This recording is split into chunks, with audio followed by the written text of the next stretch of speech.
Okay, so I had a few things to discuss with you.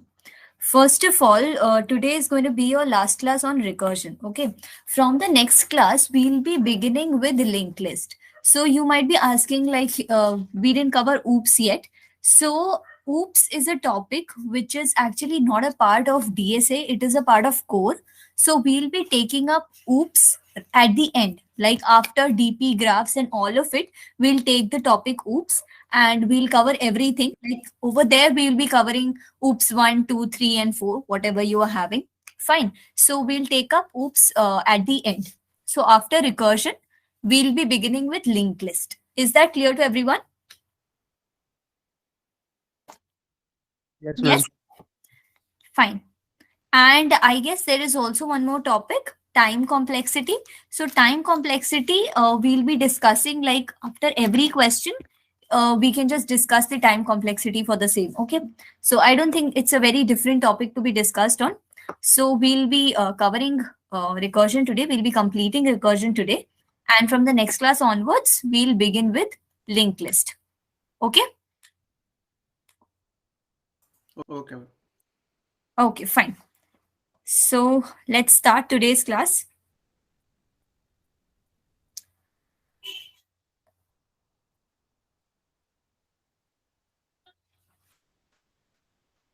Is my screen visible?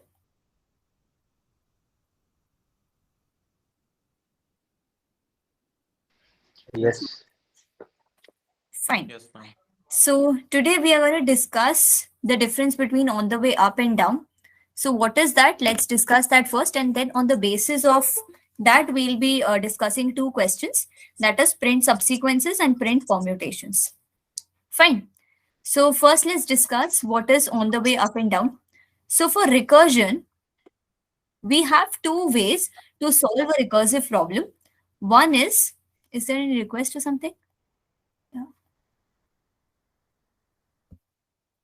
So there are two ways to solve any recursive problem. One is on the way down, fine, and another one is on the way up. Now let's discuss what are these two ways. This is the one that we have been solving so far. Fine. Let's just make the difference between the two.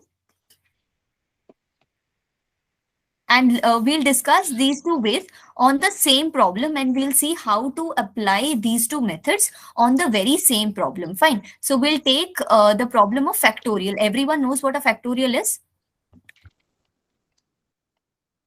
Everyone knows what a factorial is? Yes or no? Yes, ma'am. Fine. So if I say factorial of 5, what should that be? 5 into 4 into 3 into 2 into 1, which gives me what? 120. Yes? So we are going to solve this factorial problem using both the ways of recursion, that is on the way down and on the way up. So what is on the way down? On the way down means that it is based on faith and recursion, faith and expectation. It is based on the process of faith and expectation. That is, I am putting a faith on recursion and expecting a solution and expecting an answer from recursion. And on the basis of the answer that recursion has returned, I'll be forming my own answer. मतलब मैं recursion से एक answer, छोटे problem का answer मंगवाऊंगी, और जो भी answer मुझे रिकर्जन रिटर्न करेगा उसके बेसिस पे मैं अपना आंसर कैलकुलेट करूंगी. So let's say I have to solve this factorial problem. Let's just see how to write that.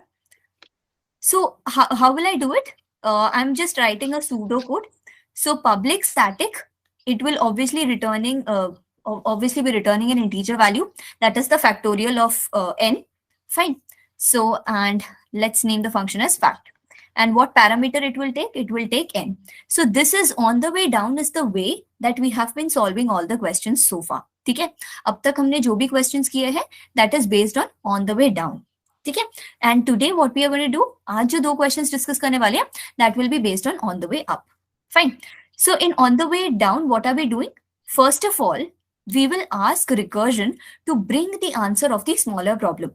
So when I'm calculating the factorial of n, so what do you think my smaller problem will be? Smaller problem क्या होगी इसमें?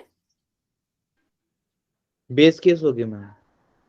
Smaller problem मतलब जो चीज मैं recursion से expect कर रही हूँ. Factorial n minus 1, yes or no? If I have the answer of factorial n minus 1, उससे मैं factorial n calculate कर सकती हूँ, yes or no? I'll just multiply n to the factorial of n minus 1, which will give me the factorial of n. Obviously, आप ये देखो, अगर मैं factorial 5 लिखती हूँ तो वो क्या होता है? 5 into 4 into 3 into 2 into 1. जिसमें से ये वाला पार्ट क्या है? It is factorial 4, right? That is factorial n minus 1. Yes or no? Yes, ma'am. Yes, मैं ma'am. क्या कर रही हूँ? So what am I doing is, मुझे फैक्टोरियल ऑफ n कैलकुलेट करने के लिए मैं n को मल्टीप्लाई कर दूंगी किसके साथ? फैक्टोरियल n माइनस 1 के साथ. तो मेरी स्मॉलर प्रॉब्लम क्या होगी? Factorial n minus 1. सो मैं रिकर्जन से क्या एक्सपेक्ट करूंगी? That it will bring me the answer of factorial n minus 1. Is this point clear to everyone? Yes, ma'am. Point is clear. Fine. So now let's see how to write that in the code. By the way, just a very small question. जो जब आपने introduction to जावा किया था तब like आप लोगों ने code किए थे? लाइक आपके जो टीए आपको पढ़ाते थे उन्होंने आपको कोड करके दिखाया था ना सारे क्वेश्चंस? लाइक हाँ मैम. सारे क्वेश्चंस आपके क्लास में कोड हुए हैं ना? Yes ma'am. सारे नहीं हुआ मैम, थोड़ा थोड़ा हुआ. हाँ मतलब वही, मतलब आपको कोडिंग तो हुई है ना? लाइक इट इज हाँ, नॉट हुआ. दैट. हाँ ठीक है, फिर ठीक है. So let's see. So the smaller problem I'm expecting that recursion will bring me the answer of n minus 1. Wait a second, did I just begin the recording? Recording on है? ठीक है.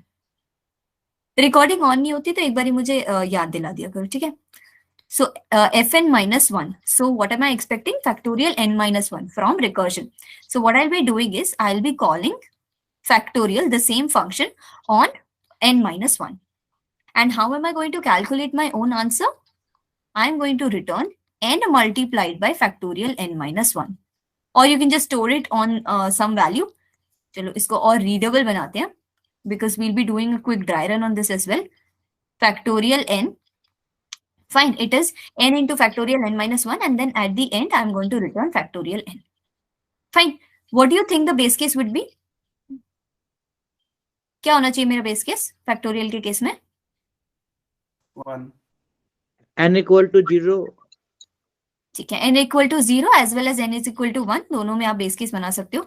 So if my n is less than equal to 1, I will be returning what? I'll be returning 1. बात समझ आई?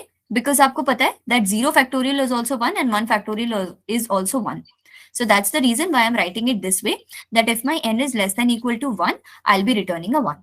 Okay? Is this point clear to everyone? ठीक है, ये वाला code clear हुआ है सबको?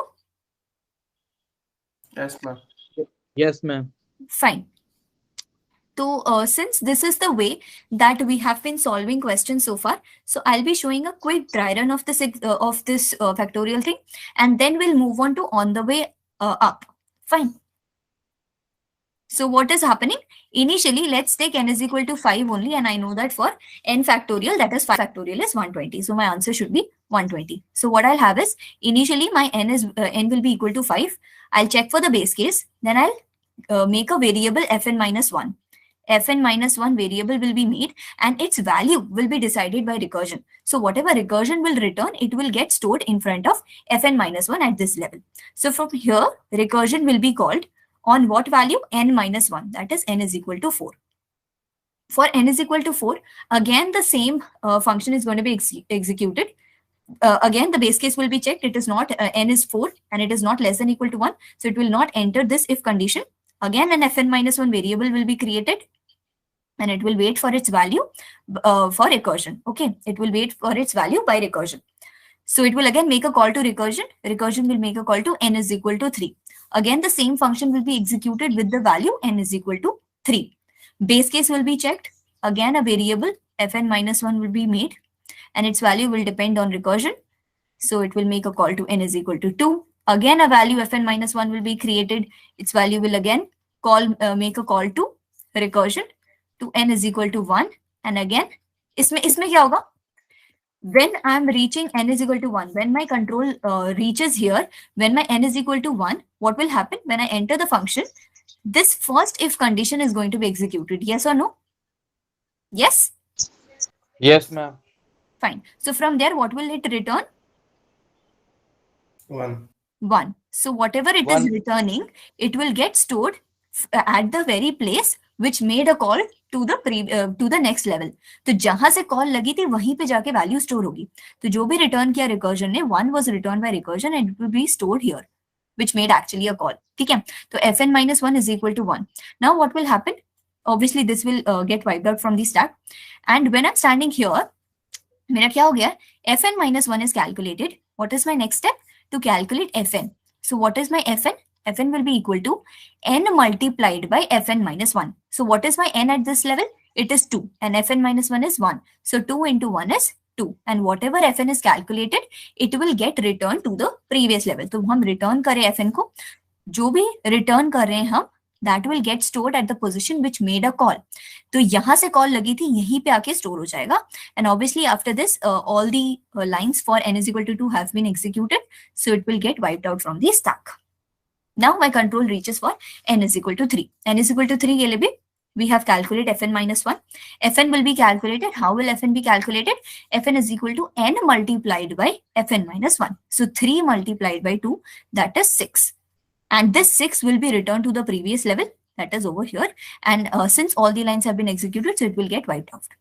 Fine. तो एक यहीं पे खड़े होके देखो that when my n is equal to 3, my fn is calculated as 6. And this is exactly the answer that I want. जब मेरा n 3 है तो मेरा 3 factorial क्या आता है? 3 into 2 into 1, which is what? 6. So this is exactly the answer that I want. तो हर level पे जो आंसर कैलकुलेट हो रहा है, that is exactly the correct answer that I want for that particular level. ठीक है. तो यही 6 रिटर्न हुआ मेरा. And when I am reaching that this position, जब n इज इक्वल टू 4 के लिए हमारा चलेगा फंक्शन चलेगा, I have completed the calculation for fn minus 1. Now what I'll do is I'll calculate fn. fn कैसे calculate होगा? n multiplied by fn minus 1. So n is 4, 4 multiplied by 6. So that is 24. So whatever fn is calculated, that will be returned. और ये fn minus 1 में store हो जाएगा. Since all the lines for n is equal to 4 have been executed, it will get wiped out from the stack. ठीक है. n is equal to 5 के लिए मेरा अगेन fn minus 1 आ चुका है. fn कैलकुलेट होगा. fn कैसे कैलकुलेट होगा? n multiplied by fn minus 1. That is 5 multiplied by 24. So 5 multiplied by 24 is going to give me 120 and this is exactly the answer that I want. और यही चीज अब main function को return हो जाएगी and this will get wiped out from the stack. ये बात clear हुई सबको? ये फंक्शन क्लियर हो गया सबको? अभी तक हम यही करते आ रहे थे. अभी तक जितने भी क्वेश्चन हमने सॉल्व किए हैं, that is using on the way down. That is, I'm expecting recursion to bring an answer और उसके बेसिस पे जो भी recursion मुझे रिटर्न कर रहा है उसके बेसिस पे मैं अपना आंसर कैलकुलेट करूंगी. Is this point clear to everyone? On the way down तो सबको क्लियर हो गया होगा, I hope. Yes? Yes, ma'am. Clear है. ठीक है. Now moving on to the next method. ये वाला मैं मिटा देती हूँ. ठीक है.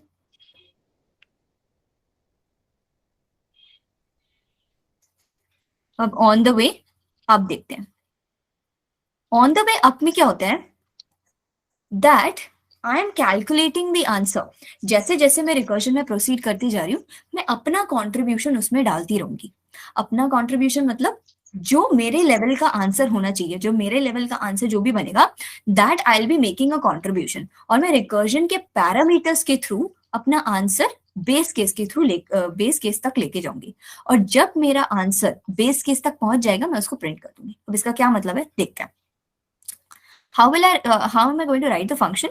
इसमें मेरा जो रिटर्न टाइप होगा that will be void, because इसमें हम क्या कर रहे हैं, ऑन द वे अप में मेरा जो आंसर बनता है, यहाँ पे जैसे हम क्या कर रहे हैं, आंसर को रिटर्न कर रहे हैं, राइट? यहाँ पे हम आंसर को रिटर्न कर रहे हैं, so there is a return type here. But on the way up में मेरा जो आंसर है ना, वो पैरामीटर के थ्रू बनता है और बेस केस पे जब हम पहुंचते हैं तब मेरा आंसर रेडी होता है. यहाँ पे तो बेस केस से आंसर बनना स्टार्ट होता है.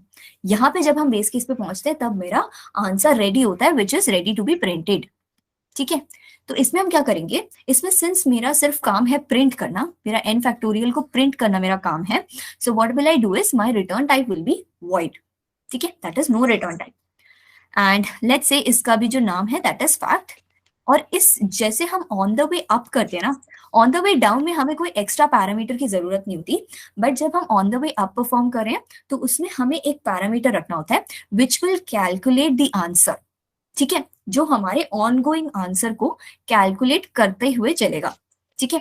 So what I am going to do is, let's say I will have one variable, तो मेरा एक तो n होगा ही होगा, ठीक है। दूसरा वेरिएबल जो मेरा आंसर कैलकुलेट करेगा, let's say that variable is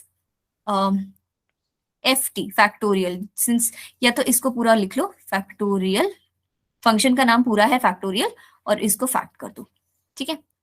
और जो ये इनिशियली होगा, इनिशियली मेरा फैक्ट की वैल्यू 1 है, ठीक है, इनिशियली मेरे फैक्ट की वैल्यू 1 है, और जब तक हम बेस केस में पहुंचेंगे ना, तब ये जो फैक्ट वेरिएबल है that will be storing my n factorial, and let's say my n is equal to 5। Let's see what happens now. क्या कर रहे हैं हम इसमें, देखो, सबसे पहले हम अपना आंसर कैलकुलेट करते हुए चलेंगे। इसका मतलब क्या है कि what are we going to do is return factorial of n minus 1 n multiplied by fact, ठीक है, ये हमें करना है। और इसमें भी मेरा बेस केस सेम होगा, base case same in the sense कि इसमें जब हम बेस केस में पहुंचेंगे ना, तब मेरा आंसर रेडी होगा। मुझे क्या करना है यहाँ पे, I just print the factorial, this is the variable that will store my answer. So what am I do is I just print the value of that variable, I'll just print the value of that variable and I'll return from there, ठीक है। तो इसमें इतना सा code है। अब इसमें देखते हैं कि करना क्या है हमें। एक्चुअली इसमें रिटर्न नहीं लिखते हम, ऑब्वियसली, बिकॉज इसमें हम कुछ रिटर्न नहीं कर रहे हैं, इसमें सिर्फ कॉल लगेगी,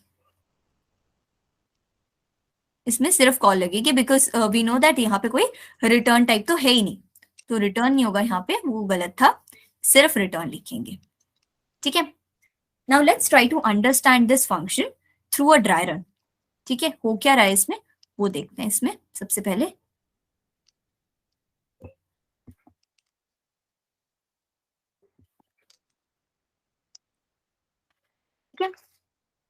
let's take n is equal to 5 ही लेते हैं, and initially as I said that this fact variable will be having a value of 1. Let's make the recursion stack. This is my recursion stack. And initially I know that my n is equal to 5 and my fact value, the fact value is equal to 1. तो मेरा जो answer है इसमें that will be calculated through the parameters. जो ये parameter pass है ना मेरे पास फैक्ट, यही मेरा आंसर स्टोर करते हुए चलेगा। लेट्स सी हाउ, ठीक है। सबसे पहले हम फंक्शन के अंदर आए, फंक्शन के अंदर आए और हमने चेक किया that is my n less than equal to 1। जी नहीं, मेरा n तो 5 है, ठीक है। Then what am I going to do, मैं कॉल लगाने वाली हूँ, रिकर्सिव कॉल लगाने वाली हूँ to n minus 1, and what is the value of fact that I am passing, n multiplied by fact. So what will happen, मेरा next level पे call लगेगा कैसे, n is equal to 4, because obviously मैं n minus 1 कर रही हूँ, और fact की वैल्यू क्या पास हो जाएगी, n multiplied by fact, that is 5 multiplied by 1. So 5 will be passed the value of fact, ठीक है। अगेन इस n is equal to 4 के लिए हम लूप के अंदर है, सॉरी फंक्शन के अंदर है। Again we will check whether my n is less than equal to 1 or not. हाँ, जी नहीं, n is not less than equal to 1 because my n is 4.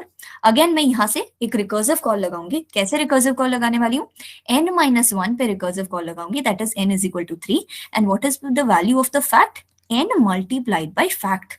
So n मेरी 4 थी, फैक्ट मेरी 5 है, तो मेरी फैक्ट अब क्या हो जाएगी बताओ, what will be the value of my fact in the next level? 4. 6. n multiplied by fact. Ma'am, 20. 5 into 4. 20, yes exactly 20. यार n multiplied by fact तो 20 नहीं होगा। हम नेक्स्ट लेवल पे कैसे कॉल लगा रहे हैं, हम नेक्स्ट लेवल पे n की वैल्यू एक डिक्रीमेंट कर रहे हैं और फैक्ट की value n multiplied by fact करके कर रहे हैं। तो n मेरी इस लेवल पे 4 है, फैक्ट मेरी 5 है, तो 5 मल्टीप्लाइड बाय 4 20 पास होगा ना नेक्स्ट लेवल पे fact. Is this point clear to everyone? Yes, ma'am. Fine. अब नेक्स्ट लेवल पे कैसे कॉल लगेगी मेरी? n की वैल्यू क्या होगी? n की वैल्यू 3 है मैम। n की 3 वैल्यू into 20. 2 2 2 एंड है फैक्ट मैम। की value 60। 60. Awesome, 60. Now next level पर ऑब्वियसली अभी भी मेरा बेस केस में एंटर तो नहीं करेगा बिकॉज मैं n इज इक्वल टू 2 और मेरा बेस केस कहाँ पे लगा हुआ है? n less than equal to 1 पे। मेरी नेक्स्ट लेवल कैसे बनेगी? 1 इक्वल टू 120। 180. 180? नहीं, 120 120 60 120. multiplied by 2 is 120. ठीक है. Now what will happen? When I enter the function for n is equal to 1, जब मेरा ये function n is equal to 1 के लिए execute होगा, then obviously I'll enter this if condition, which is my base case. Yes or no? Because my n is less than equal to 1, मेरा n equal to 1 है, तो मैं इसमें enter करूंगी, इस if condition में enter करूंगी. What am I doing is, I am printing the fact value. मैं print क्यों कर रही हूँ? Because this is exactly the answer that I want. 120 ही तो 5 फैक्टोरियल होता है and that answer I am getting when I am reaching the base case. जैसे ही मैं बेस केस पे पहुंची तब तक मेरा आंसर अपने आप कैलकुलेट करते हुए हम चल रहे थे, क्योंकि हर n के लिए हम उसका कंट्रीब्यूशन ऐड करवा रहे थे, जो भी ये फैक्ट वेरिएबल है उसमें. ठीक है, उसमें ऐड करते करते हम लोग जब बेस केस में पहुंचे तो मेरे पास एग्जैक्टली वो आंसर पड़ा हुआ था. ठीक है, जैसे मेरे पास आंसर मिला, I will print 120 which is exactly what I wanted, and after that what will happen? Here what is written? It is written return. जब हम return लिखते हैं तो क्या होता है? This will get wiped out from the stack and it will fall back to the previous level. हम previous level पे गिर जाएंगे. जब हम इस वाले जगह पर आएंगे तो हमने देखा कि हमने तो सारी लाइंस ऑलरेडी एग्जीक्यूट कर ही दी है ना, तो this will also get wiped out from the stack. Again it will fall back to the previous level. इसके लिए भी सारी लाइंस एग्जीक्यूट हो चुकी है. Wiped out from the stack, fall back, wiped out, fall back, wiped out, fall back, and this is what I wanted, right? 120 is the answer that I actually wanted, और वो मेरा print हो रहा है. Fine. On the way up clear हुआ? On the way up में 2-3 चीजें याद रखनी है. सबसे पहला, मेरा जो आंसर होगा वो मेरा बेस केस में बनेगा. ठीक है, मेरा जो आंसर बनेगा उसके लिए मुझे एक एक्स्ट्रा पैरामीटर रखना पड़ेगा. जिसमें मैं अपना आंसर कैलकुलेट करते हुए चलूंगी. That is for a particular level I will be making the contribution there. उस वेरिएबल पे, उस एक्स्ट्रा पैरामीटर पे मैं अपने लेवल का कॉन्ट्रीब्यूशन ऐड करूंगी एंड नेक्स्ट लेवल पे पास ऑन कर दूंगी. ठीक है, so these are the 2 things that you have to remember when you are solving questions on the way up. ठीक है, is this point clear? And mostly इसका जो रिटर्न टाइप होता है that is void, because obviously हम क्या करें, हम बेसिकली आंसर जो मेरा बेस केस में बन रहा है उसको या तो प्रिंट कर देते हैं हम. Maximum times what we do is we just print the answer. और अगर मान लो यहाँ पे अगर मेन फंक्शन में आपको क्या है कि आपको कहीं पे रिटर्न करनी है ये चीज, तो आप इसको किसी ग्लोबल वेरिएबल में स्टोर करके उस फंक्शन से उसको रिटर्न भी कर सकते हो. ठीक है, is this point clear to everyone? On the way up clear हुआ? Yes ma'am. Everyone clear with it? Questions पे मूव ऑन कर सकते हैं. आज जो हम 2 क्वेश्चंस करने वाले हैं, those 2 are based on the way up only. ठीक है, so let's move on to the question. I hope there is no doubt here. Any doubts here? Factorial में किसी को डाउट है ऑन द वे अप में? No ma'am. So moving on, the first question is print subsequences. Subsequences क्या होते हैं? पिछली class में मैंने बताया था सबसीक्वेंसेस क्या होते हैं. So what is a subsequence?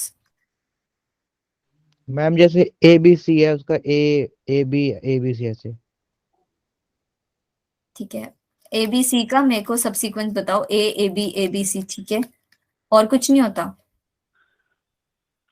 और ma'am AC AB BC AC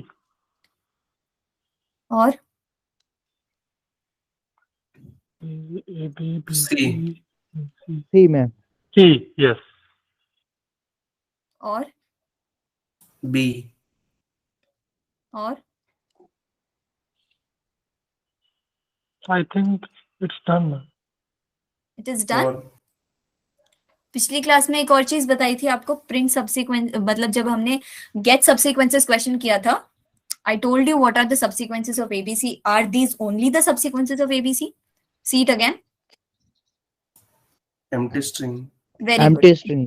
Empty is also one of the subsequences. Fine. So what are we doing? Subsequence में क्या होता है? In any string, when we want to calculate the subsequences, we travel left to right चलते हुए किसी भी character को मैं उठा लूं. ठीक है, किसी भी चलते चलते किसी भी कैरेक्टर को उठा लूं. लेट्स से अगर मैंने सिर्फ ए पिक किया तो ए आ जाएगा, अगर मैंने ए और सी पिक किया तो ऐसे आ जाएगा. बट मैं डायरेक्शन चेंज नहीं कर सकती. मैं ऐसा नहीं कर सकती कि मैं सी के बाद ए पिक करूं. मेरे को इसी डायरेक्शन में मुझे चल के पिक करना पड़ेगा. ठीक है, any character I can pick. So what do you think, every character has two choices? Yes और नो? हर कैरेक्टर के पास दो चॉइसेस हैं कि या तो वो पिक होएगा या फिर नहीं होएगा. Is this point clear to everyone? Yes. Yes. So this is exactly the idea that we are going to use for this question, that is print subsequences. ठीक है, print subsequences में हम क्या करने वाले हैं देखो. If I'm having a string as ABC and what are we going to do is हम इसके साथ एक और पैरामीटर रखने वाले. जैसे मैंने अभी बोला तुम्हें कि जब हम ऑन द वे अप के क्वेश्चन सॉल्व करते हैं तब हम एक एक्स्ट्रा पैरामीटर लेके चलते हैं which will actually store our answer so far. जो अभी तक हमने आंसर कैलकुलेट किया है that it will store. So let me name the variable as answer so far, that is ASF. ठीक है, अब क्या करें हम? So let's make a decision for this variable A. So for this character A. ठीक है, तो इस कैरेक्टर के लिए हम डिसीजन मेक करते हैं. सो मैंने अभी बताया that there are two choices for this A. Either it will get selected और it will not get selected. ठीक है, दो ही चॉइसेस है. So if it gets selected, what is the remaining string that I have? BC is the remaining string that I have. And what is my answer so far? Since A ने हाँ बोला, that is A आना चाहता है मेरे answer में, तो मैं A को आंसर so far में ऐड कर दूंगी. ठीक है, और अगर A नहीं आना चाहता तो मेरे पास रिमेनिंग स्ट्रिंग तो BC ही बचा, बट मेरा आंसर so far क्या होगा? Empty. क्योंकि A ने तो ना बोल दिया, तो मेरा आंसर so far जो था वही रहेगा. ठीक है, now moving on. यहां पे हम किसका डिसीजन लेंगे? बी का डिसीजन लेंगे. इस लेवल पर हम बी का डिसीजन लेंगे. तो या तो बी हाँ बोलेगा या ना. ठीक है, if it says a yes then what will be my remaining string? B C. C मेरा रिमेनिंग स्ट्रिंग होगा और मेरा अभी आंसर सो फार क्या होगा? A B. Fine, because obviously B ने तो हाँ बोला, तो जो मेरा आंसर सो फार अभी तक का आंसर था उसमें मेरा बी भी जुड़ जाएगा. ठीक है, और अगर बी ने ना बोला तो मेरा रिमेनिंग स्ट्रिंग तो सी ही रहेगा और मेरा आंसर सो फार क्या रहेगा? ए ही रह जाएगा, because obviously answer so far मेरा चेंज ही नहीं होगा क्योंकि उसमें तो बी ऐड हुआ ही नहीं. ठीक है, now from here again we will make a choice, either it will get added और not get added. What will be my remaining string here?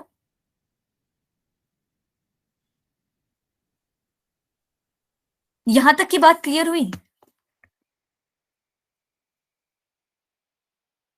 Yes. तो यहाँ पे रिमेनिंग स्ट्रिंग क्या होगा?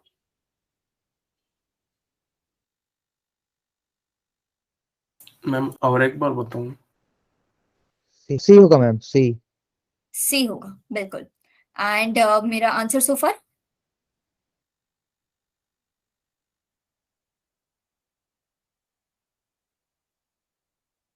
बी अगर हाँ बोल रहा है आने के लिए तो मेरा आंसर सो फार क्या होगा? आंसर सो फार जो अभी तक है उसमें मेरा बी ऐड हो जाएगा. तो आंसर सो फार मेरा अभी तक एम्प्टी है, तो बी अगर इसमें ऐड हो जाएगा तो मेरा answer so far will be B. Yes और नो? बात समझ आ रही है? ये दोबारा से बताऊं? Yes Yes, ma'am, ma'am, repeat repeat. कर दीजिए. रिपीट कर. देखो, ये आंसर सो फार जो है ना, ये अब तक का आंसर स्टोर करेगा. नाम से ही क्लियर हो रहा है, आंसर सो फार. ठीक है, मैं यहाँ पे क्या कर रही हूँ? ए के लिए डिसीजन मेक कर रही हूँ. That is the 0th character in the string that I have right now. उसके लिए मैं डिसीजन मेक कर रही हूँ whether to add that in the answer so far or to not add that answer into the answer so far. ठीक है, उस character को ऐड करना है या नहीं करना, यही दोनों मेरे पास ऑप्शन होंगे. जैसे मैंने अभी डिस्कस किया कि सब्सिक्वेंसेस के लिए हम क्या करते हैं कि लेफ्ट टू राइट चलते हैं और किसी भी कैरेक्टर को उठाते हैं. तो हमारे पास हर एक कैरेक्टर के लिए क्या चॉइस है? या तो वो सिलेक्ट होगा या नहीं होगा. ऑब्वियसली यहाँ पे जैसे आप देख सकते हो कि ए सिलेक्ट हुआ और बी और सी ने ना बोल दिया. यहाँ पे ए और बी ने हाँ बोला और सी ने ना बोला. यहाँ पे तीनों ने हाँ बोला, यहाँ पे ए और सी ने हाँ बोला, बी ने ना बोला. So this is the way it happens, right?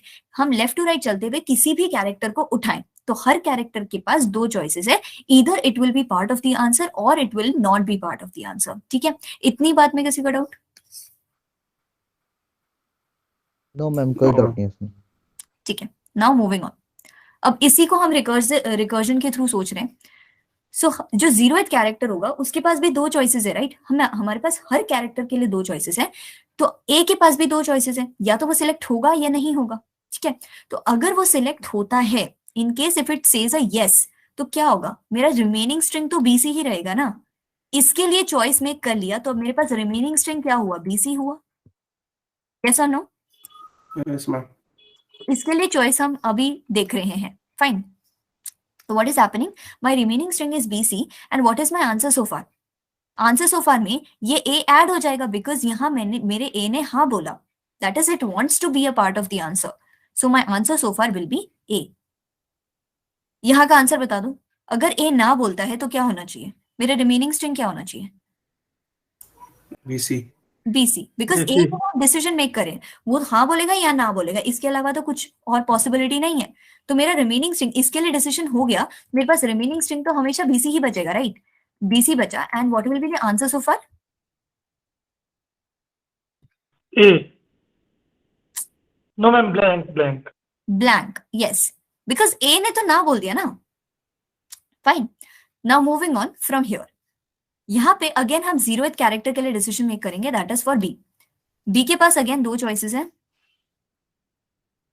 B के पास अगेन दो चॉइसेस है, या तो वो आना चाहेगा या फिर नहीं आना चाहेगा। So if it wants to come, what will be my remaining string, C.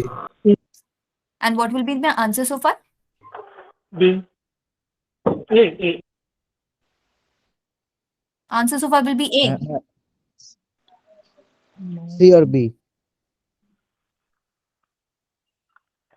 Answer B, so ma'am. Far will be A B.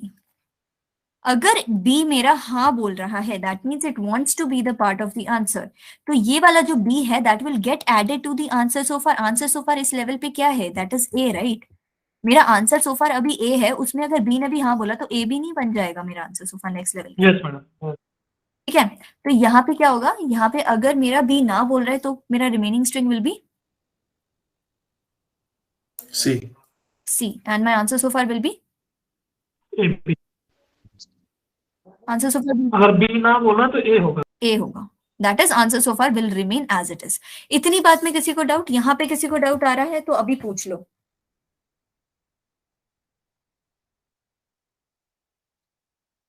No, ma'am.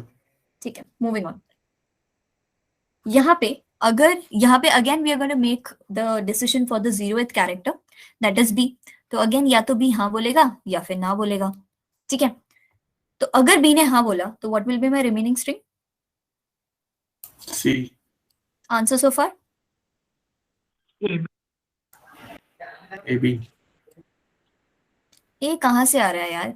यहाँ पे एम्प्टी है जो कि मेरा आंसर सो फार है, तो बी ने अगर हाँ बोला तो B B. Added to the empty B, स्ट्रिंग, ma'am. B. B Yes, B ma'am. B. what will be the remaining string here if b says a no? String B.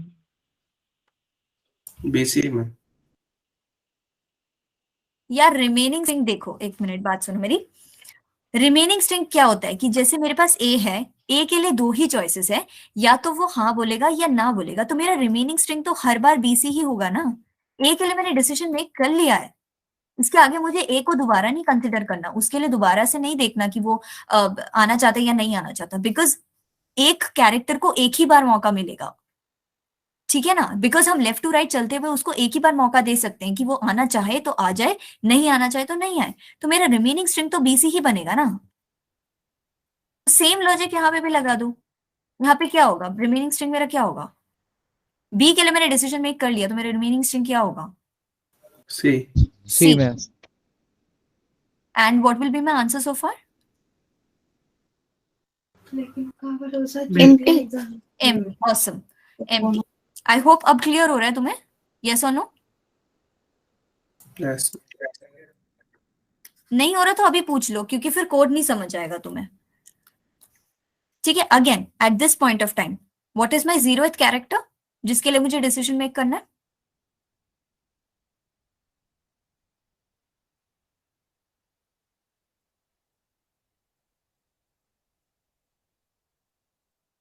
बताओ किसके लिए डिसीजन मेक करते हैं हम? मेरे स्ट्रिंग में ये मेरा जो मेरा स्ट्रिंग है उसके 0th कैरेक्टर के लिए हम डिसीजन मेक करते हैं। तो मेरा इसमें स्ट्रिंग क्या है? इसमें स्ट्रिंग क्या है? सी सी। उसका 0th कैरेक्टर क्या होगा? सी सी। सी तो सी के लिए डिसीजन मेक करेंगे। फाइन। तो या तो सी हाँ बोलेगा या फिर ना बोलेगा। तो अगर सी ने हाँ बोला तो what will be my remaining string? empty string. Empty empty. Awesome. और and what will be my answer so far? ABC awesome. Very good. And अगर सी ने ना बोला तो what will be my remaining string? Empty empty. And what will be the answer so far?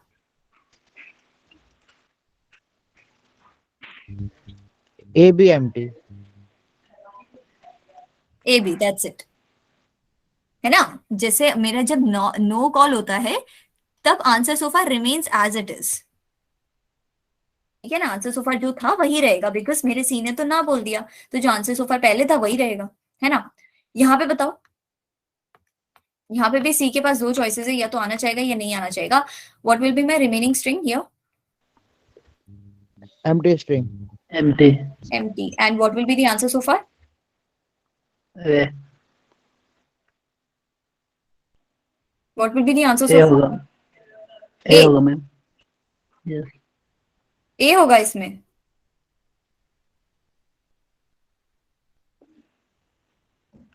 ए होगा इसमें। सी ने हाँ बोला तो ए होगा मेरा आंसर।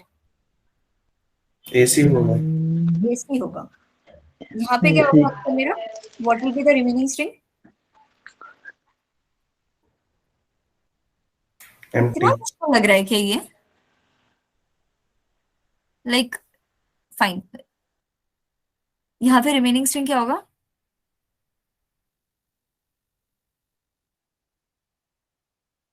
आपको बेसिक लॉजिक क्लियर हो रहा है यहाँ पे? यहाँ का बेसिक लॉजिक क्लियर है तो ये भी कर पाओगे आप। यहाँ पे समझ नहीं आया तो अभी पूछ लो। इस पार्ट में आपको डाउट आया? ये नहीं समझ आ रहा कि कैसे हम आंसर सो फार क्रिएट करें, या फिर ये नहीं समझ आ रहा कि कॉल कैसे लग रही है? दोनों में ही समझ रहे हैं हम। ठीक है, तो दोबारा से सुन लो। देखो, इसमें सबसे पहले एबीसी स्ट्रिंग है मेरे पास। ये वाला जो हमने अभी डिस्कस किया था उसमें किसी को डाउट? यहाँ क्या डिस्कस किया था ये याद है? यहाँ पे उसके सब सीक्वेंस में पूछा था। लेफ्ट टू राइट चलते हुए हम किसी भी कैरेक्टर को उठाए तो फिर वो मेरा सबसीक्वेंस बनता है, राइट?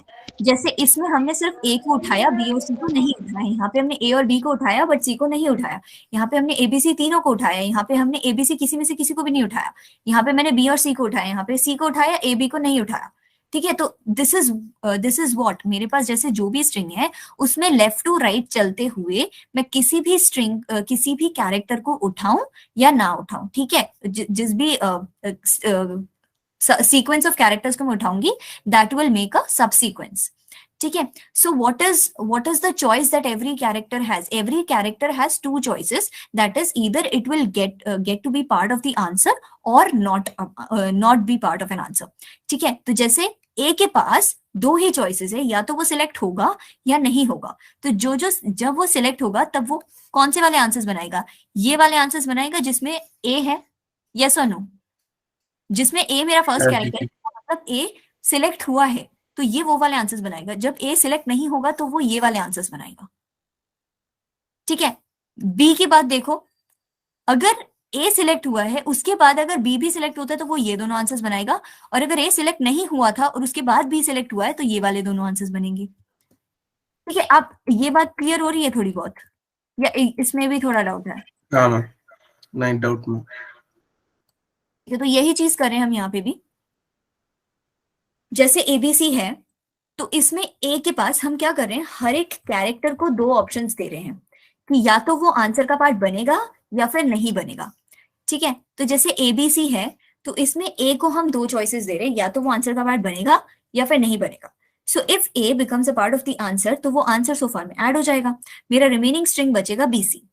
ठीक है, ए के पास सिर्फ दो ही चॉइसेस है, that is it will get added to the it will be a part of the answer or not be a part of the answer। ठीक है, रिमेनिंग स्ट्रिंग तो मेरा बीसी ही रहेगा ना, ए को हटा के जो स्ट्रिंग बचा that will be my BC, that will be my remaining string. तो वो रिमेनिंग स्ट्रिंग मेरा नेक्स्ट लेवल ऑफ रिकर्जन में पास हो जाएगा।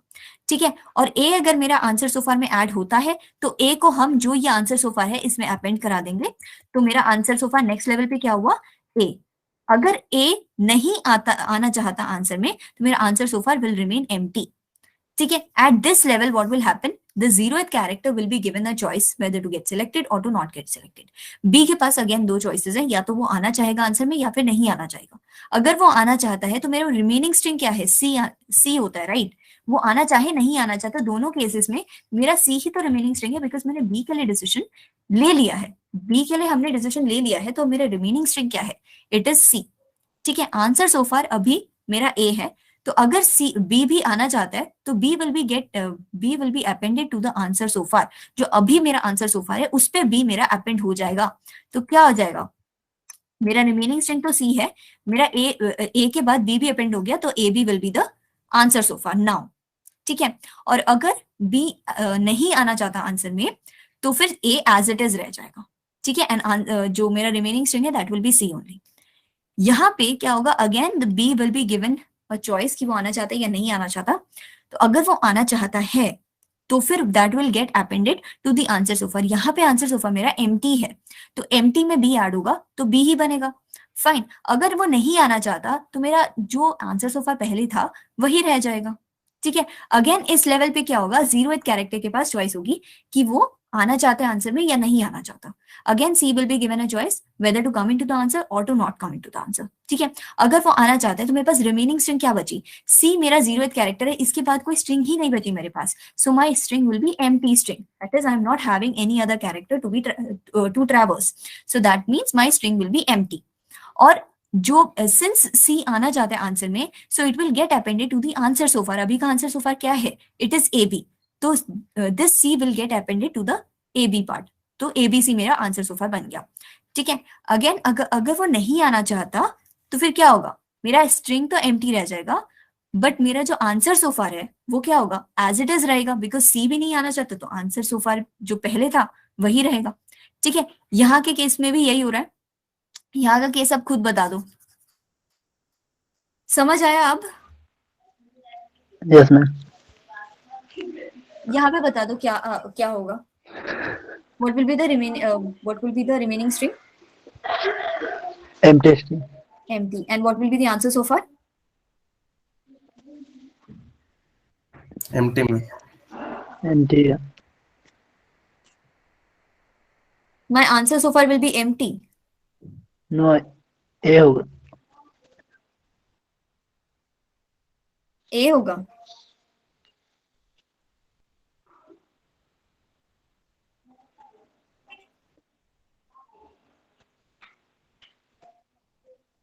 सी होगा। सी होगा मैम, सी होगा। सी होगा।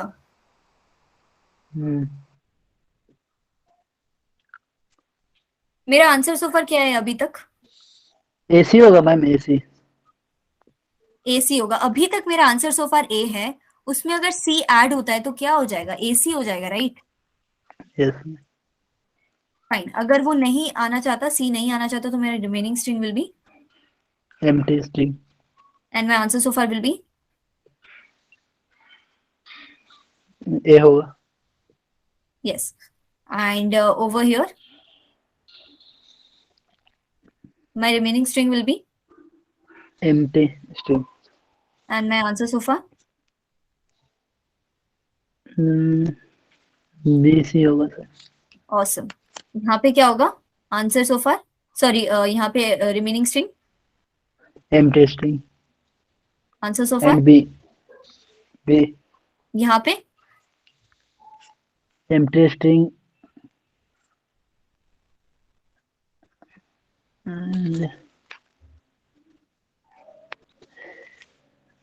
सी। ठीक है, सी हो गया इसमें। empty string and empty only. ठीक ठीक है, so now do you realize that these are the answers, these are the subsequences that I want? Yes or no? These are exactly the subsequences that I want. यही 8 subsequences मेरे पास थे ऊपर भी, और यही 8 subsequences मुझे मिल रहे हैं। ये वाले देखो, यहाँ पे आप कॉल्स डिवाइड करके देख लो, तो जो इस वाले ब्रांच से आया, दैट इज ए ने जब हाँ बोली थी तब मेरे पास ये वाले आंसर्स बन रहे हैं, जब मेरे ए ने ना बोली थी तो मेरे पास ये वाले आंसर्स बन रहे हैं जिसमें ए नहीं है। ठीक है, यहाँ पे भी आप देख सकते हो कि जब ए ने हाँ बोला था और बी ने भी हाँ बोला तो ये वाले आंसर्स बने, और जब ए ने हाँ बोला बट बी ने ना बोला तो ये वाले आंसर्स बने मेरे, and so on and so forth. This is how the answers are getting calculated. Now is it clear to everyone? Yes और नो? कोड लिख सकते हैं इसका? कोड कैसे लिखेंगे? देखो, कोड हम ऐसे लिखने वाले हैं दैट सी,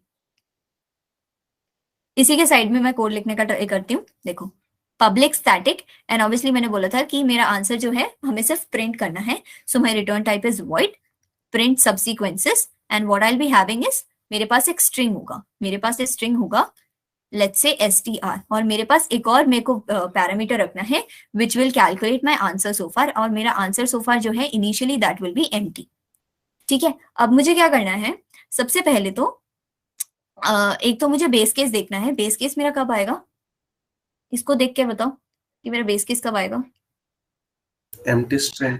बिल्कुल, when my str.length will be equal to 0, जब मेरा स्ट्रिंग का लेंथ 0 के बराबर हो जाएगा तो मेरे क्या आ जाएगा, वो एक बेस केस होगा। तो उस केस में मुझे क्या करना है, I just have to print the answer so far, जो अभी तक का मैंने आंसर बनाया है उसको प्रिंट करना है, and I just have to return from there.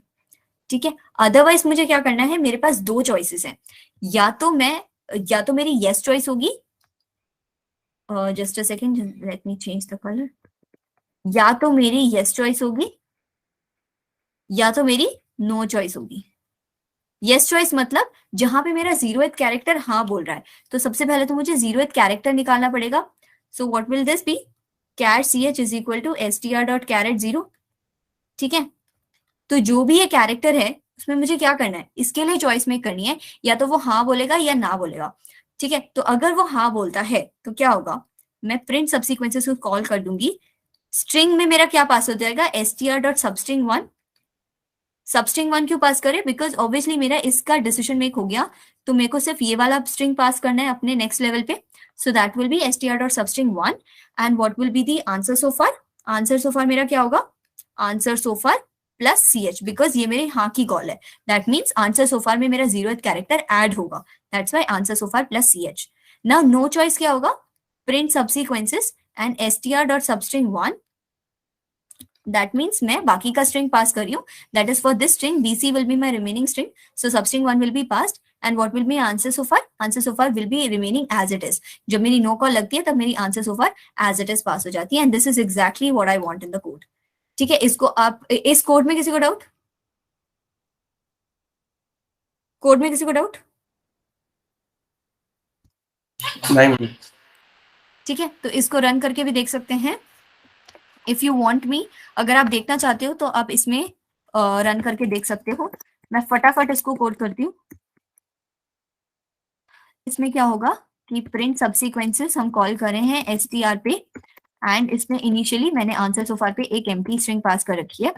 ठीक है, सो पब्लिक स्टैटिक, मेरा जो रिटर्न टाइप होगा that is void print subsequences string str string empty, sorry answer so far. ठीक है, तो सबसे पहले क्या होगा, दैट इफ my str.length, जो मेरा बेस केस होगा, that will be when my str.length is equal to 0, what will I do is I'll just print system.out.println, I'll just print what, I'll print the answer so far, और उसके बाद मुझे return कर जाना because that is my base case. ठीक है, otherwise मुझे क्या करना है, मेरे पास दो चॉइसेस है, या तो मेरी येस चॉइस होगी या फिर मेरी नो चॉइस होगी। ठीक है, तो इससे पहले मैं एक अपना 0th कैरेक्टर निकाल लेती हूँ, सो दैट विल बी str.caret0। ठीक है, मेरा str.caret0 आ गया। येस चॉइस में क्या होती है कि मैं इस सेम फंक्शन को कॉल कर देती हूँ with the parameters str.substring1, that is बाकी का स्ट्रिंग पास कर दो, rest of the string pass कर दो, एंड आंसर सो फार में क्या करो कि अभी जो 0th कैरेक्टर हमने कंसिडर करा है उसको ऐड कर दो। और नो चॉइस में क्या होती है, सिर्फ सेम कॉल रहती है, द ओनली डिफरेंस इज कि मेरा जो ch है दैट इज 0th कैरेक्टर है वो ऐड नहीं होता, and answer so far is passed as it is. So str.substring1 and asf is passed as it is. ठीक है, तो अब इसको रन करके देख लेते हैं कि abc के लिए मेरा आंसर सही आ रहा है या नहीं आ रहा। ठीक है,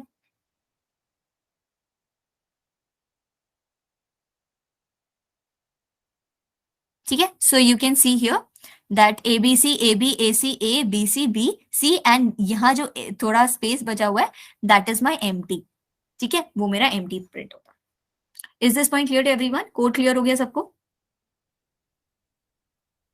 कोड क्लियर है सबको? एग्जैक्टली जो यहाँ पे लिखा है वही वहां पे जाके so that's all. And print permutations देख लेते हैं अब। परम्यूटेशन क्या होती है सबको पता है? Does everyone know what is permutation? Let's take the same string that is ABC. ABC के permutations क्या होंगे? मैं या तो ABC करूं, ACB करूं, BAC करूं, BCA करूं, CAB करूं, CBA करूं। These are all the permutations, yes or no? इसके अलावा कोई permutation आपको सूझ रही है? बता दो। empty, permutations वो सबसीक्वेंसेस था। permutations मतलब क्या है? Rearranging the characters in the string. permutation मतलब पता है ना सबको? यस और no? A B C B C permutation मतलब पता है सबको? यस और नो? ये बता दो पहले। No, ma'am. Yes ma'am. permutation मतलब क्या होता है कि हमारे पास जो भी कैरेक्टर्स हैं उनको रीअरेंज करके हम दूसरा स्ट्रिंग बना लें। So this is what permutation means. ठीक है, परम्यूटेशन मतलब ये होता है। तो इसके अलावा कोई और परम्यूटेशन तुम्हें दिख रहा है? इसके अलावा कोई परम्यूटेशन नहीं होती। क्यों नहीं होती? तुम ऐसे भी देख सकते हो कि परम्यूटेशन कितनी होती है। व्हेन आई हैव 3 कैरेक्टर्स, ठीक है, मेरे पास 3 कैरेक्टर्स हैं इसमें, तो उनको रीअरेंज करने के कितने तरीके होंगे? 3 फैक्टोरियल तरीके होंगे। तो मतलब क्या होता है? 3 factorial is 3 into 2 that is 6। तो यहाँ पे 6 वेज मैंने लिख रखे हैं। सो इसके अलावा कोई परम्यूटेशन नहीं होता। Is this point clear to everyone? अभी तक का सब कुछ क्लियर है? Yes. इसमें क्या करें हम? देखो, यहाँ पे हम सबसे पहले ए को स्टार्टिंग कैरेक्टर बना रहे हैं और बाकी बीसी को परम्यूट करा रहे हैं। परम्यूट कराना मतलब पता है? Rearranging the characters. मतलब बीसी को 2 ही तरीके से रीअरेंज कर सकते हैं, या तो बीसी कर लो या तो सीबी कर लो। इसके अलावा तो कोई और चांस नहीं, कोई और तरीका नहीं है। ठीक है, बी को स्टार्टिंग कैरेक्टर बनाया और एसी को परम्यूट कराया, सी को स्टार्टिंग कैरेक्टर बनाया और एबी को परम्यूट कराया। ठीक है, तो यही सारे वेज होंगे मेरे पास। This is exactly the way जिसमें मैं अपने एबीसी को परम्यूट करा सकती हूँ। तो मैं क्या कर रही हूँ इसमें? मैं ए को या तो स्टार्टिंग कैरेक्टर बना रही हूँ, या तो बी को स्टार्टिंग कैरेक्टर बना रही हूँ, या तो सी को स्टार्टिंग कैरेक्टर बना रही हूँ। तो मैं क्या करने वाली हूँ? देखो, जैसे मेरे पास एबीसी है, so what am I going to do? मेरे पास 3 पोजीशंस हैं जो मुझे फिल करने हैं। इसको मैं किसी भी तरीके से फिल कर सकती हूँ, बट मेरे कैरेक्टर्स जो है वो एबीसी ही होने चाहिए। तो मैं पहले पोजीशन पे या तो ए डाल सकती हूँ, या तो बी डाल सकती हूँ, या तो सी डाल सकती हूँ, है ना? तो मैंने यही किया कि मेरा जो 0th पोजीशन है उसके लिए मैंने अपना कैरेक्टर चुना। कैरेक्टर कैसे चुनते हैं? मेरे पास 3 ही चॉइसेस हैं, या तो मैं ए चूज कर सकती हूँ, तो बी चूज कर सकती हूँ, या तो सी चूज कर सकती हूँ। एक मेरा आंसर सोफार भी होगा जो कि इनिशियली मेरा एम्प्टी होगा। ठीक है, तो मैंने क्या किया कि अगर मैंने ए चूज किया, अपने पहले कैरेक्टर जो 0th कैरेक्टर है, अगर मैंने उसे ए चूज किया, तो मेरा रिमेनिंग स्ट्रिंग क्या बचा? बीसी बचा, है ना? बीसी बचा। और मेरा आंसर सोफार में क्या ऐड हो जाएगा? सिंस मैंने ए को अपना स्टार्टिंग कैरेक्टर माना है, तो A will be added to the answer so far. ठीक है, अब मैंने मान लो बी को अपना स्टार्टिंग कैरेक्टर चूज किया, तो मेरे पास रिमेनिंग स्ट्रिंग क्या बचा? बी को छोड़ के बाकी का string will be the remaining string. Yes और नो? तो AC will be the remaining string. ठीक है, और मेरा आंसर सोफार क्या होगा? आंसर सोफार में मेरा बी ऐड हो जाएगा। अब अगर मैंने मान लो 0th कैरेक्टर को मैंने सी चूज किया, so what will be my remaining string? It will be A B, और मेरा आंसर सोफार में क्या ऐड हो जाएगा? सी ऐड हो जाएगा। अब मेरे पास जो 2 कैरेक्टर्स बचे हैं अब मेरे पास सिर्फ उन्हीं दोनों का चॉइस है, राइट? मेरे पास या तो मैं बी चूज कर सकती हूँ या तो मैं सी चूज कर सकती हूँ अब। ठीक है, तो अगर मैंने बी चूज किया तो मेरे पास रिमेनिंग स्ट्रिंग क्या रहा? सी रहा, बिकॉज ऑब्वियसली बीसी में से मैंने बी ले लिया तो सी बचा। और मैंने बी को किस में अपेंड कराना है? अभी तक के आंसर के बाद अपेंड कराना है, दैट इज ए बी। क्योंकि अब मैं फर्स्ट कैरेक्टर के लिए डिसीजन मेक कर रही हूँ। यहाँ पे मैंने 0th कैरेक्टर के लिए डिसीजन मेक किया, यहाँ पे मैं फर्स्ट कैरेक्टर के लिए डिसीजन मेक कर रही हूँ। मतलब यहाँ का डिसीजन मेरा हो गया है। अब मैं सेकंड प्लेस के लिए देख रही हूँ कि मेरा एबीसी में से क्या आ सकता है जो सिलेक्ट नहीं हुआ, जो यहाँ पे सिलेक्ट हो चुका है। जैसे मेरे यहाँ पे अगर ए सिलेक्ट हो चुका है, मुझे यहाँ के लिए मेरे पास सिर्फ दो ही चॉइसेस है, या तो मैं बी को लूँ या तो सी को लूँ। ठीक है, तो exactly this is happening over here. तो यहाँ तो या तो मैं बी को ले सकती हूँ या फिर मैं सी को ले सकती हूँ। अगर मैंने बी को लिया तो मेरा रिमेनिंग स्ट्रिंग क्या हो जाएगा? सी हो जाएगा। ऑब्वियसली अगर मैंने बी को ले लिया, मेरे पास रिमेनिंग स्ट्रिंग सिर्फ सी हो जाएगा। और मेरा आंसर सो फार क्या होगा? इस बी को ए के बाद अपेंड करा दो, that is answer so far में अपेंड करा दो। So A B will be the answer so far. अगर मैंने सी को लिया तो मेरा remaining string will be B. B, and what will be my answer so far? AC. A C. Awesome. अब देखो यहाँ पे क्या होता है, यहाँ पे मेरे पास दो चॉइसेस है। कौन से दो चॉइसेस है? AC. ए एंड सी। या तो मैं ए को चूज करूं या तो सी को चूज करूं। अगर मैंने ए को चूज किया तो मेरा remaining string will be C. And my answer so far will be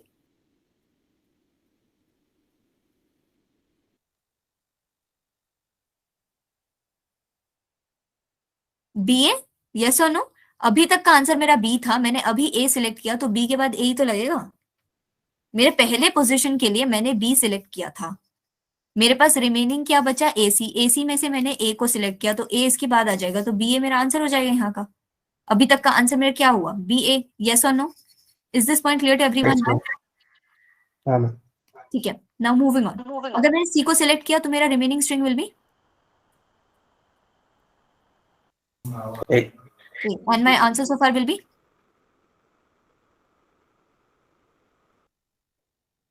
B. C.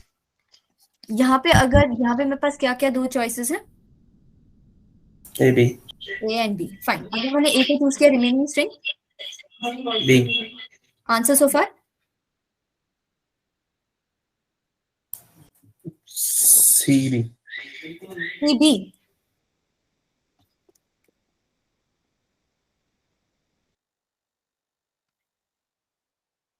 A. C.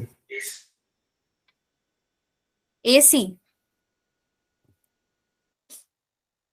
यार आंसर सो फार अभी तक जो है उसके बाद अपेंड होगा ना। आंसर सो फार मेरा अभी तक सी है, मैंने अभी ए सिलेक्ट किया तो सी ए हो गया। देखो यार बात सुनो मेरी। अगर मैंने यहाँ पे मान लो, यहाँ पे मैंने 0th कैरेक्टर के लिए सी चूज कर रखा है, मेरा आंसर सो फार इसलिए अभी तक सी है। अब मेरे पास इन दोनों प्लेसेस को फिल करने के लिए अभी मैं इस वाले प्लेस का डिसीजन मेक कर रही हूँ। इस वाले प्लेस को फिल करने के लिए मेरे पास सिर्फ दो ही चॉइसेस हैं, या तो मैं ए को लूं या फिर मैं बी को लूं, क्योंकि मैंने सी ऑलरेडी यूज कर लिया है अपने 0th पोजीशन के लिए। तो इसमें मैंने अगर ए को चूज किया तो मेरे पास इस पोजीशन के लिए ए आ गया, तो मेरे पास रिमेनिंग स्ट्रिंग क्या बचा? बी। रिमेनिंग स्ट्रिंग इसके लिए जरूरत है। मेरा अभी तक का स्ट्रिंग क्या बचा, मतलब अभी तक का आंसर सो फार क्या बना? सी ए बना। Is this point clear to everyone? यहाँ पे बताओ फिर what will be my remaining string? B. Remaining string will be B.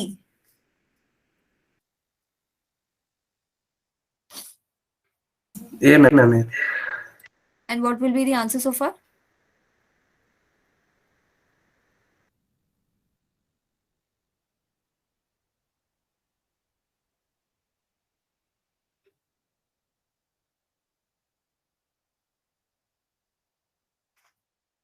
Answer so far क्या होगा? मेरा अभी तक का आंसर सो फार क्या है?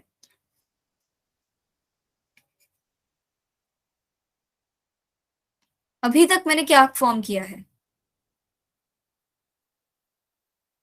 इस वाले पोजीशन के लिए मेरा क्या आंसर सिलेक्ट हुआ था?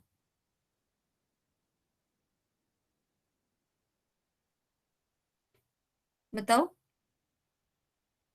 इसके लिए आंसर कैसे बना ये देखा था आपने, ये समझ आया था, तो ये तो एग्जैक्टली सिमिलर है इसके। 0th पोजीशन के लिए मैंने जैसे यहाँ पे 0th पोजीशन का डिसीजन लिया था, 0th पोजीशन के लिए मेरा सी सिलेक्ट हुआ था, आज मैं बी सिलेक्ट कर रही हूँ, तो मेरा सी बी हो गया ना आंसर सो फार। ये बात समझ आई सबको? हाँ ना तो बोल दो एटलीस्ट, नहीं समझ आया तो बोल दो, दोबारा से समझा देती हूँ। नहीं मैम। ठीक है, दोबारा से सुन लो।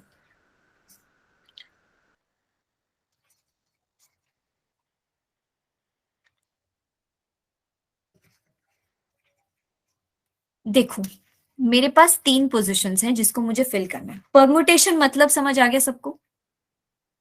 परमुटेशन मतलब समझ आया सबको? हाँ मैम, रीअरेंज। परमुटेशन मतलब क्या होता है? We are rearranging the same characters. Rearrange मतलब रीअरेंज करना मतलब पता है सबको? रीअरेंज का मतलब पता है? Yes. To left to right. Rearrange मतलब शफल करना।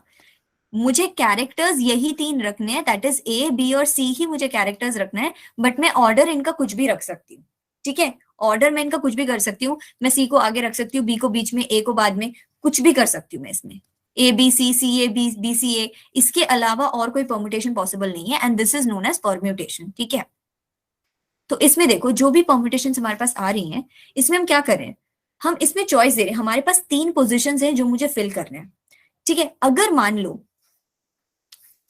लो मैंने पहले पोजीशन पर बी रख दिया, तो मेरे पास अब इन दोनों के लिए चॉइसेस क्या बची? ए सी। ए एंड सी। अब मैंने अगर इस वाले पोजीशन के लिए सी चूज करा, तो मेरे पास इस वाले पोजीशन के लिए क्या बचा? The only option left for this position is a. ठीक है, इतनी बात में किसी को डाउट? No ma'am. अब मेरे पास जो ये 3 पोजीशंस हैं, इसमें मैं पहले जब मैं 0th कैरेक्टर का डिसीजन मेक कर रही हूं, तो मेरे पास इस पोजीशन को फिल करने के कितने तरीके हैं?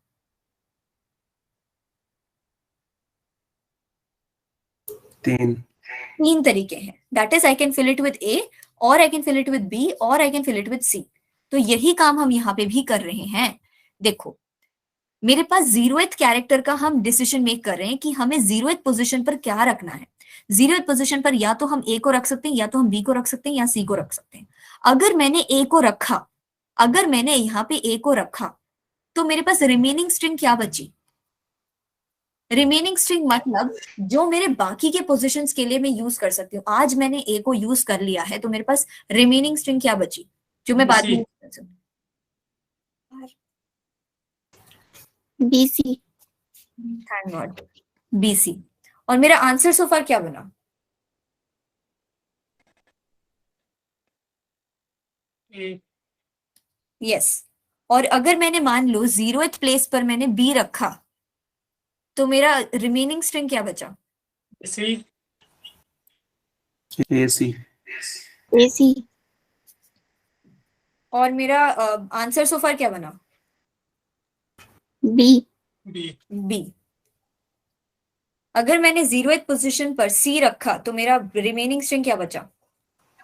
ए AB. A B. और रिमेनिंग स्ट्रिंग सॉरी, और आंसर सो फार क्या बना? C. सी। ठीक है, नाउ मूविंग ऑन। अब मेरे पास आंसर सो फार ए है। मेरे पास जो 2 कैरेक्टर्स बचे हुए हैं, that is B and C. तो मेरे जो बाकी के 2 पोजीशन है, मेरे पहले कैरेक्टर जो मेरा पहला पोजीशन था, उसका आंसर मेरा यहाँ पे पड़ा हुआ है, उसको मैं चेंज नहीं कर सकती। अब इसके आगे के 2 पोजीशंस के लिए अब मैं सेकंड पोजीशन के लिए अपना डिसीजन मेक कर रही हूँ। ठीक है, ये वाला जो सेकंड पोजीशन है, इसके लिए मैं अपना डिसीजन मेक कर रही हूँ। इसके लिए मेरे पास क्या चॉइसेस है? अगर मेरे पास रिमेनिंग स्ट्रिंग बीसी है, तो इसके लिए मेरे पास क्या चॉइसेस है? कितने चॉइसेस हैं यहाँ पे? अगर मैंने ए फिल कर रखा है, ठीक है, यहाँ पे इसका मतलब क्या है, मैंने अपने 0th प्लेस पर ए फिल कर रखा है, तो मेरे पास इस पोजीशन के लिए कितने चॉइसेस हैं?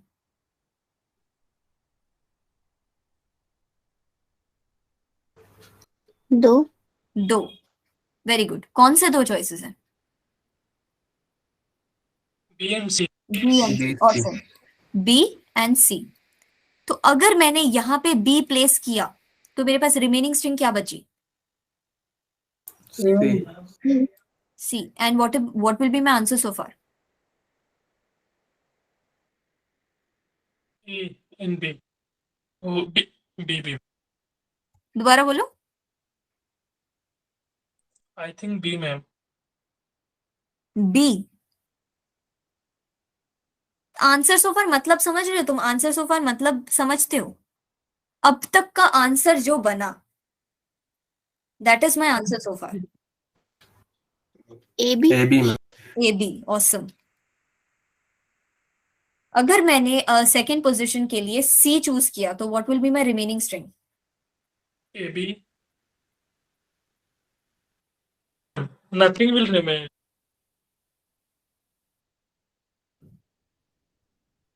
B, ma'am. क्या होगा? B. ऑसम, बी होगा। And what will be my answer so far? A, B, C.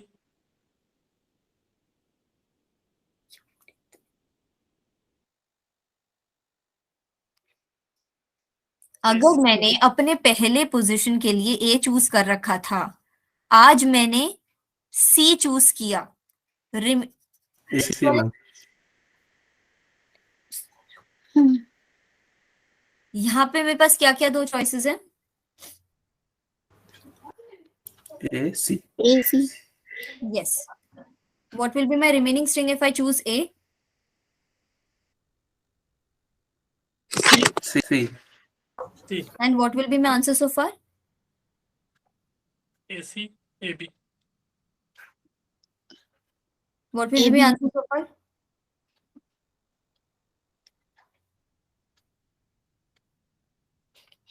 My answer so far will be AC.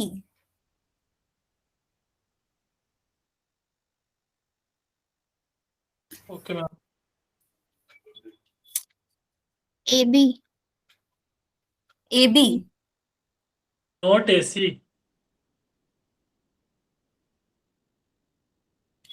यहाँ पे इसका क्या मतलब है? इसका मतलब बता दो मुझे, बस इतना बता दो। ये इसका मतलब क्या है? ये सब भूल जाओ, इसका मतलब बता दो मुझे। अभी तक क्या सुना है? ये क्या है? B होगा मैम, B. बीए होगा? AC होगा मैम, AC. मुझे सब कुछ छोड़ो, मुझे बस इतना बता दो कि इसका क्या मतलब है। इसका बस मतलब बता दो मुझे। अभी तक जो मैंने बताया, इसका क्या मतलब है? इतना तक तो क्लियर हो गया था ना आपको जब मैंने पूछा था, तो इसका क्या मतलब है ये बताओ। हमारे पास 2 स्ट्रिंग है, एक स्ट्रिंग है A, C बोल के. B is the answer so far. B is the answer so far. What is the meaning of answer so far?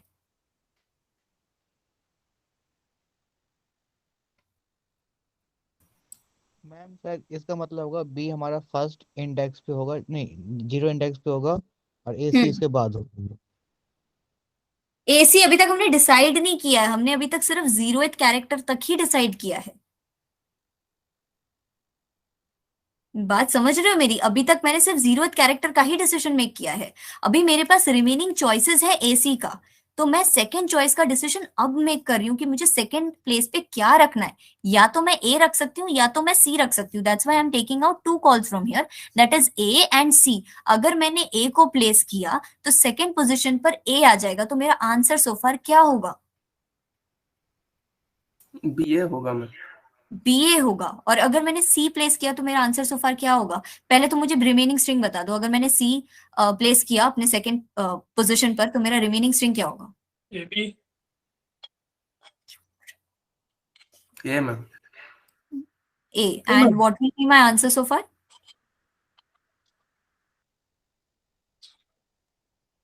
BC. BC, awesome. और यहाँ पे बता दो कि मेरे पास दो चॉइसेस होंगे, तो उसका क्या मतलब है? कौन से वाले दो चॉइसेस होंगे मेरे पास? A, B. A and B. What will be my remaining string if I choose A? B. B. B. And what will be the answer so far? BC ma'am.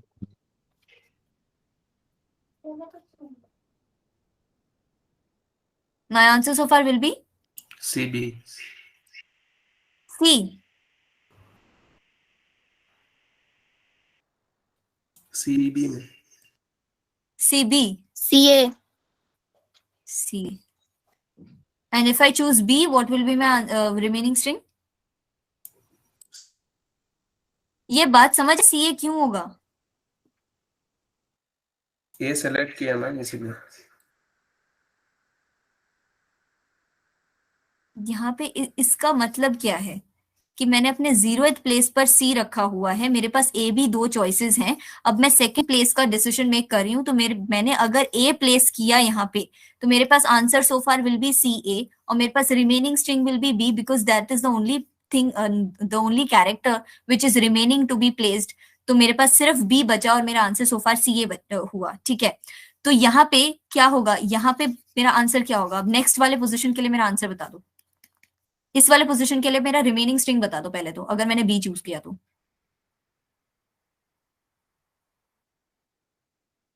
A. And what will be my answer so far?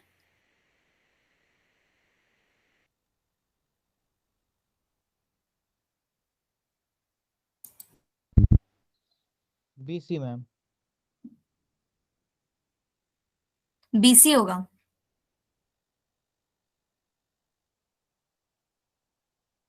CB में.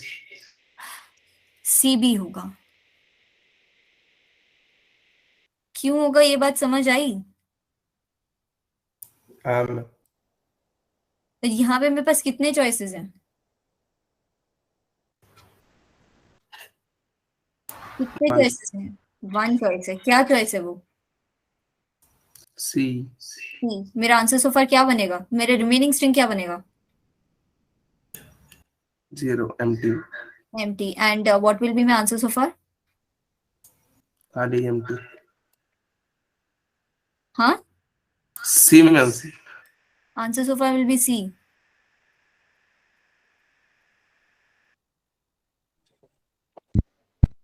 AC. ABC.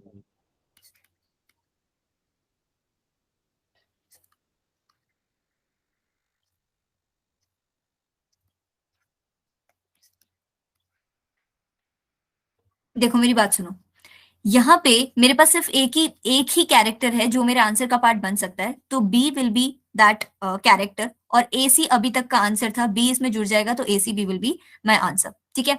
यहाँ पे मेरे पास सिर्फ एक ही character है, तो एक ही चॉइस होगी मेरे पास, दैट इज सी, तो सी इसके बाद जुड़ जाएगा, मेरे आंसर सोफार के बाद जुड़ जाएगा, तो बी ए सी बन जाएगा, ठीक है। यहाँ पे मेरे पास सिर्फ एक ही कैरेक्टर है, दैट इज ए, तो ए मेरा आंसर सोफार के बाद जुड़ जाएगा, तो बी सी ए। यहाँ पे मेरा आंसर सो फार इज सी ए, और बी मेरे पास एक ही चॉइस है, तो बी अगर इसके बाद जुड़ जाएगा तो सी ए बी। यहाँ पे भी मेरे पास एक ही चॉइस है, दैट इज ए, अगर ए मेरा सी बी के बाद जुड़ जाएगा that will be C B A. Is this point clear to everyone? Yes और नो? बताओ, जल्दी बताओ। Clear. Okay fine, so moving on to the coding part. अब सबसे पहले तो हमें ये देखना है कि हमारे पास क्या है।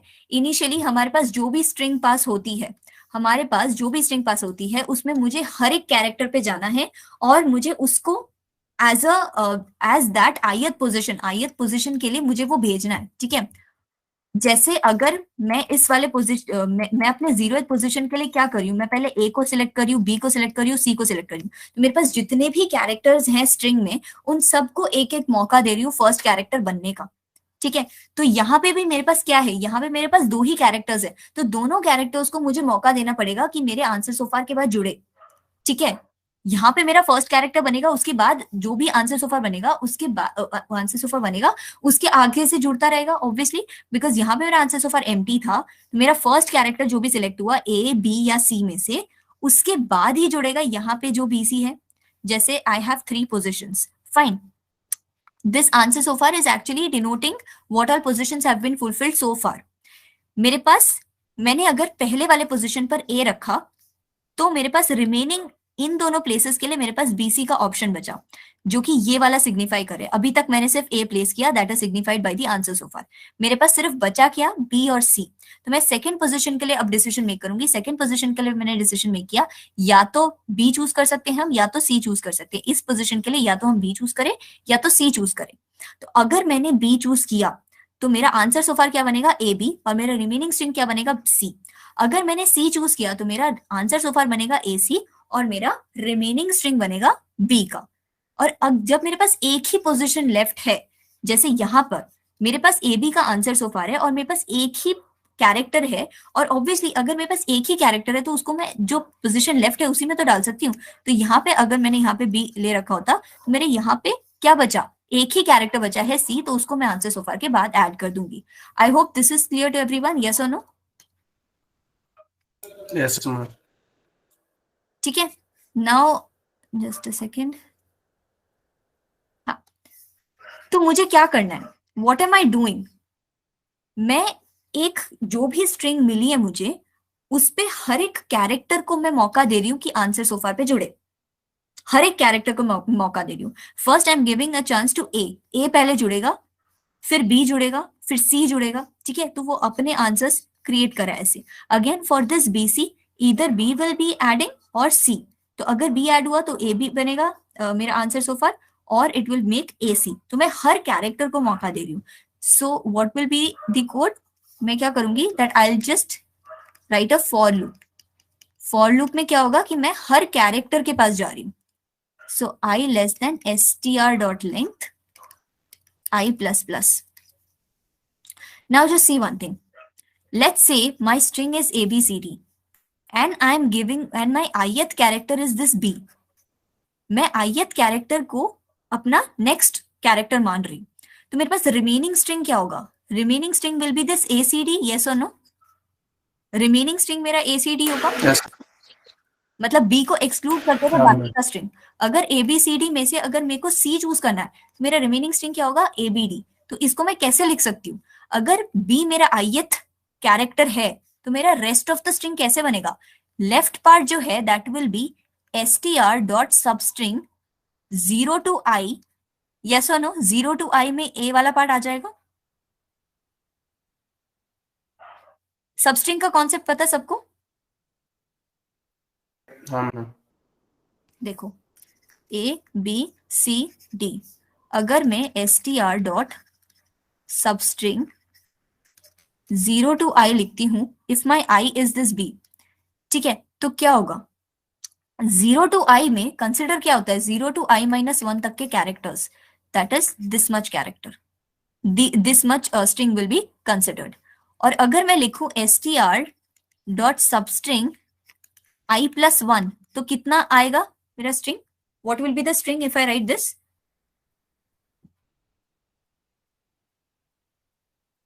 ए बी मैम 2 कर लो. i plus 1, i मेरा अगर b को पॉइंट कर रहा है तो i plus 1 क्या होगा मेरा c. एंड what do we know कि जब मैं str डॉट सबस्ट्रिंग कोई सिंगल पैरामीटर पास करती हूँ x, तो x से लेकर last to the end of the string consider होता है. तो अगर मैं i plus 1 लिखूं तो i plus 1 to the end of the string will be considered. तो मैं क्या कर सकती हूँ, मेरा जो रेस्ट ऑफ द स्ट्रिंग बनेगा जो कि मुझे नेक्स्ट लेवल ऑफ रिकर्जन में पास करना है, that will be this plus this, that is str dot substring 0 to i, ये वाला portion, plus str dot substring i plus 1 to that is str dot substring i plus 1. i plus 1 के आगे कुछ भी हमें जोड़ने की जरूरत नहीं है, हम दोनों पैरामीटर्स डालने की जरूरत नहीं है, because single parameter itself is denoting what, उस वाले पोजीशन से लेकर लास्ट तक कंसिडर करो. ठीक है, सो that will B str dot substring i plus 1. ठीक है, इस इतनी बात में किसी को डाउट? यस और नो? नो. ठीक है, so what do we have, I'll just extract the ith character. So char ch is equal to str dot caret I. ठीक है, और क्या करना है मुझे रेस्ट ऑफ द स्ट्रिंग निकालना है. String rest of the string, तो इसमें लेफ्ट पार्ट और राइट पार्ट करके निकाल लो, या तो इजी रहेगा आपके लिए। लेफ्ट पार्ट में क्या होगा, str.substring 0 to I, और राइट पार्ट में क्या आएगा, str.substring I+1, I+1 लिख देंगे, and obviously I+1, writing I+1 means it will be taking the string from I+1 to the end of the string. Fine. So what will be my string rest of the string? What will be the rest of the string? That will be left part plus right part. So what will be the recursion? Recursive call कैसे लगेगी हमारे पास? जैसे अगर मेरा function will be what permutations है ना, तो let's write the name of the function as permutation. Permutations. What will be by rest of the string? Rest of the string अभी हमने कैलकुलेट किया ये, और आंसर सो फार क्या होगा, आंसर सो फार जो भी है plus ch, that is I am adding the ith character to the answer so far, ठीक है। और मेरा बेस केस कब आएगा, जब मेरा स्ट्रिंग का लेंथ ही 0 हो जाएगा, that will B obviously my base case. उस केस में मुझे क्या करना है, मुझे सिर्फ प्रिंट करना है, जो भी मेरा आंसर सो फार होगा उसको प्रिंट करना है एंड रिटर्न कर जाना है। कोड में किसी को डाउट बताओ? नहीं मैम। कोड लिख सकते हैं, देखो क्या कर सकते हैं इसी में, रीसेट करती हूँ मैं इसको, अरे यार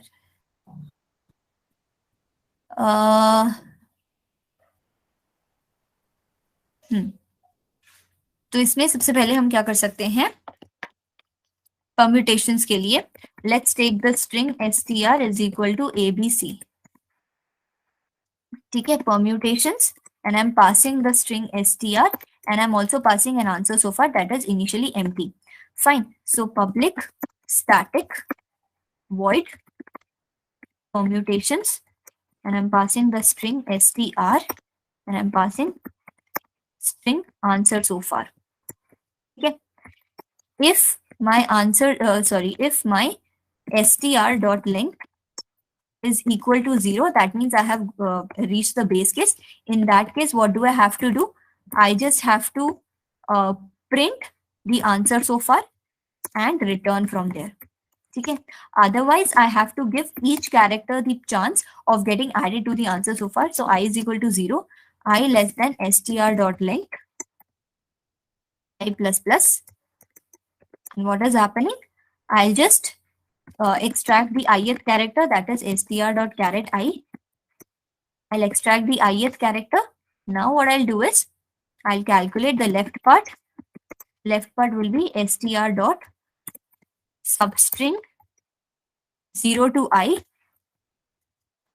Right part will be str.substring I+1. Fine.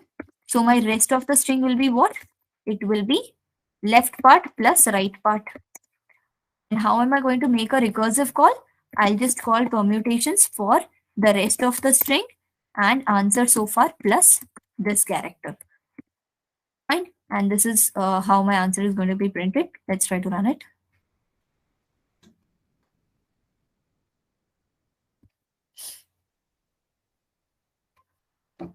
Fine. So this is exactly the answer that I'm getting. ABC, ACB, BAC, BCA, CAB, and CBA. These are all the 6 permutations that I wanted, and I'm getting all of them. Fine. Is the code clear to everyone? Yes or no? Yes. Fine. So that was all for today's class. अगर कुछ चीजें समझ नहीं आई है तो एक बारी दोबारा से रिकॉर्डिंग देखना. I hope that will make things much more clear to everyone. ठीक है?